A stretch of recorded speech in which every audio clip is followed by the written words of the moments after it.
Tu es sérieusement en train de me dire que tout peut s'écrouler à cause d'un traducteur. La voix de Marcus Delcourt, PDG de Delcourt Global, résonnait à travers les murs en verre de son bureau du 47e étage. Le regard rivé sur l'entrée du bâtiment où descendait la délégation chinoise, il peinait à contenir sa panique. Dans moins de 15 minutes, 5 dirigeants de la plus grande entreprise technologique d'Asie allaient entrer dans la salle de conférence pour finaliser un contrat évalué à 190 millions d'euros. Et leur traductrice officielle, elle venait d'annuler. Urgence familiale. Aucune autre disponibilité. La catastrophe approchait, implacable. « J'ai appelé tous les cabinets de traduction de Paris », lança Emma, son assistante de direction, téléphone greffé à l'oreille. « Personne ne peut venir aussi vite, surtout pour un accord d'une telle importance. » Marcus desserra sa cravate de soie italienne, le front brillant de sueur. 20 années de construction d'un empire, risqué à cause d'un obstacle aussi trivial qu'une barrière linguistique. Il savait à quel point ses interlocuteurs chinois exigeaient une communication fluide, respectueuse de leur protocole. Pas de Google Trad, pas de gestes improvisés, pas d'à peu près. Et puis une voix douce, presque murmurée, brisa le silence tendu de la pièce. « Excusez-moi, monsieur Delcourt. Je parle couramment mandarin. » Tous les regards se tournèrent vers l'origine de cette déclaration. Dans un coin de la pièce, en tenue de service, un chiffon à la main, se tenait Leila Nouvelle, 28 ans, membre du personnel d'entretien depuis 3 ans sur les étages exécutifs. Toujours discrète, toujours efficace, toujours ignorée. Un silence brutal suivit, si dense qu'on entendait le système de ventilation vibrer. « C'est une plaisanterie » lâcha Emma en riant nerveusement. « On parle d'un contrat international ici. Pas de balayer une salle de réunion. » Mais Marcus la fixait, surpris, comme s'il la voyait vraiment pour la première fois. « Tu parles mandarin » demanda-t-il à la fois dubitatif et désespéré. « Mandarin, cantonais. Et un peu de taïwanais, » répondit calmement Leila sans détourner les yeux. « J'ai étudié la linguistique orientale à l'université de Genève, avant de devoir interrompre mes études. Un choc. Marcus ne dit rien pendant quelques secondes. 3 ans à nettoyer ses bureaux, ses salles de réunion, et jamais, pas une seule fois, il ne s'était intéressé à qui elle était vraiment. « Prouve-le, » dit-il enfin. « Dis-moi quelque chose en mandarin. » Leila inspira profondément. «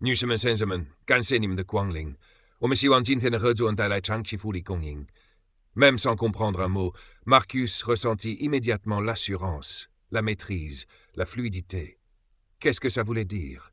« Je vous remercie de votre venue et j'exprime le souhait d'un partenariat mutuellement bénéfique. » Emma croisa les bras, visiblement contrariée. « Tu ne vas pas vraiment envisager de la faire entrer dans cette réunion ?» Marcus réfléchit. « Tu sais très bien ce que les Chinois vont penser si tu fais entrer une femme de ménage pour un accord commercial majeur. » Mais quelque chose venait de basculer. Une intuition. Peut-être même un instinct que Marcus n'avait pas ressenti depuis longtemps. Celui de reconnaître un talent brut, là où personne ne le cherchait. « Tu as 15 minutes pour te changer. Rejoins-moi en salle de conférence. » Emma faillit hurler. « C'est insensé! Tu fous ta carrière en l'air, Marcus !» Il ne répondit pas. Leila s'éclipsa sans un mot, son cœur battant dans sa poitrine comme une alarme silencieuse. Elle savait que ce moment improbable était le début d'un tremblement de terre. 12 minutes plus tard. Les portes vitrées s'ouvrirent. Leila entra. Fini la tenue de travail. À la place, un tailleur noir sobre emprunté à la réceptionniste, les cheveux relevés, un carnet à la main. Sa posture, droite. Son regard, concentré. Son allure, celle d'une femme d'affaires prête à négocier un empire. « Bon sang !» souffla Théo, le directeur financier. « C'est la même fille ?» Emma, elle, se contenta de murmurer à une collègue « Tu peux mettre une pierre dans une boîte à bijoux, ça reste une pierre. » 5 hommes de la délégation chinoise s'installèrent. Leurs costumes sur mesure et leur retenue millimétrée imposaient le respect. « Voici Leila Nouvelle, notre spécialiste en relations sino-européennes, » annonça Marcus, volontairement vague sur son poste officiel. Le chef de la délégation, M. Xie, s'inclina respectueusement. Leila répondit dans un mandarin parfait. Elle évoqua la ponctualité, une vertu très respectée en Chine, et leur exprima l'honneur de les recevoir à Paris. Durant les 20 premières minutes, elle traduisit avec une précision chirurgicale. Pas seulement les mots, les sous-entendus culturels, les inflexions diplomatiques, même les traits d'humour subtils. La fluidité était parfaite, le naturel bluffant. Puis Emma intervint. « Leila a un parcours particulier, dit-elle avec un sourire empoisonné. Vous ne trouvez pas, messieurs? C'est inspirant tout de même, une reconversion aussi audacieuse. » Un moment de silence gêné. Leila sourit. « La vie nous montre parfois que les opportunités naissent dans les endroits les plus inattendus. » Puis, elle se tourna vers la délégation. « Il est étonnant de penser que la personne qui nettoyait cette salle il y a encore quelques mois soit aujourd'hui assise à cette table. Mais cela montre aussi la richesse de notre entreprise. Reconnaître le potentiel là où il se trouve, quel que soit le parcours. » Un froid s'installa. M. Xier échangea un regard discret avec ses collègues. Le trouble était visible. Dans leur culture, le rang et la hiérarchie sont fondamentaux. Et là, la hiérarchie venait d'être remise en question. Emma sourit intérieurement. Elle savait que ce détail culturel pouvait suffire à faire capoter l'accord. Et pourtant, elle ne savait pas encore qu'en croyant humilier Leila, elle venait de signer sa propre fin. Si tu es encore là, c'est que cette histoire t'a touché. Alors n'attends pas. Abonne-toi maintenant, active la cloche et laisse un like pour soutenir ce genre d'histoire vraie qui parle à tous. Ton soutien compte. Et on continue l'histoire maintenant. 2 heures après la réunion, Leila avait remis sa tenue d'entretien et reprenait son poste dans les couloirs du pouvoir. Mais quelque chose avait changé. Ses pas étaient plus lents, plus calculés, ses gestes plus mécaniques, car son esprit était ailleurs. Elle venait de comprendre une chose essentielle. Elle savait tout, et personne ne savait qu'elle savait. Durant 3 ans, invisible parmi les puissants, elle avait tout observé. Les confidences chuchotées, les emails laissés ouverts, les documents oubliés. Surtout ceux d'Emma. « Regarde qui est de retour à sa vraie place », lança Emma à voix haute en croisant Leila dans le couloir. Au moins, cette farce d'aujourd'hui a bien montré où chacun doit être. Leila ne répondit pas. Elle se contenta de pousser calmement son chariot, en silence. Mais dans sa poche, son téléphone vibrait. Un message, en mandarin. « Mademoiselle Nouvelle, j'aimerais m'entretenir avec vous en privé. Seriez-vous disponible demain matin à 10 heures au Mandarin Café, rue Lafayette ?» Son cœur s'emballa. Ce n'était pas une simple proposition de traduction.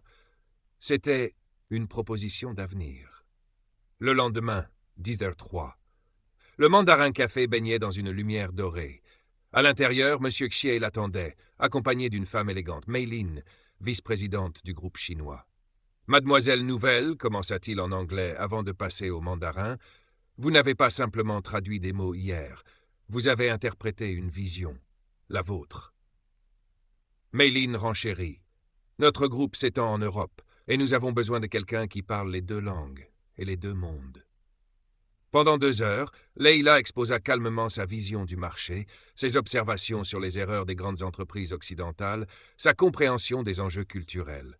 À aucun moment elle ne mentionna Emma.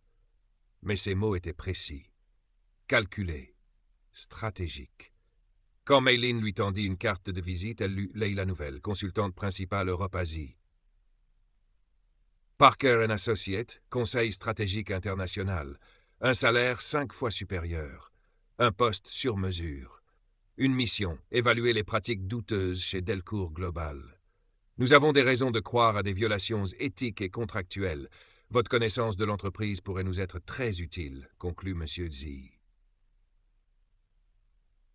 Ce soir-là, dans son studio du 18e, Leila alluma son vieux PC portable. Un dossier l'attendait. Intitulé simplement « Irrégularité Delcourt ». 63 pages. Capture d'écran. Enregistrement, mail effacé, retrouvé, conservé. Et surtout, les preuves que Emma avait saboté 3 entreprises dirigées par des minorités. Elle avait vu Emma voler des idées, faire porter le chapeau à d'autres, et surtout empêcher des talents de monter, simplement parce qu'ils ne correspondaient pas à l'image de l'entreprise. Mais désormais, ce dossier allait parler pour elle. Le lendemain, salle du conseil, siège Delcourt, globale réunion d'urgence. Autour de la table, les visages sont tendus. Marcus Delcourt vient de recevoir une alerte officielle. La délégation chinoise a signalé des irrégularités. Emma entre, sûre d'elle, talons claquant sur le parquet. Elle pensait pouvoir manipuler la vérité, comme toujours. Écoutez, je vous l'avais dit, cette improvisation avec Leila était une erreur. Voilà où nous en sommes. 190 millions envolés. Mais la porte s'ouvrit. Leila entra. Tailleur gris, ordinateur portable, posture calme, regard déterminé. « Bonjour à tous. Désolé pour le retard, j'ai quelque chose à vous présenter. » Emma explosa. « Qu'est-ce qu'elle fait ici? Elle n'a rien à faire dans cette pièce. »« Elle est ici, » répondit Marcus froidement, parce que la délégation chinoise a expressément demandé sa présence. Leila se connecta au projecteur. L'écran afficha un email. Expéditrice Emma Dupuis, destinataire un concurrent. Contenu, données confidentielles de Delcourt. Emma blêmit. C'est hors contexte. Ce n'est pas ce que vous croyez. Mais déjà, Leila enchaînait. Photos, enregistrements, tableaux trafiqués. Et puis, la voix d'Emma captée par les micros de sécurité. Ces gens-là ne sont pas faits pour les hautes sphères. Il faut protéger l'image de la boîte. Silence. Monsieur Ben Saïd, membre du conseil et seul cadre noir de l'entreprise, se leva lentement. Mademoiselle Dupuis, est-ce que vous confirmez avoir tenu ces propos? Emma trembla. Ce n'est pas ce que je voulais dire. Vous ne comprenez pas la pression, la stratégie. Leila ferma doucement son ordinateur. Monsieur Delcourt, je pense qu'à ce stade, l'entreprise doit faire un choix.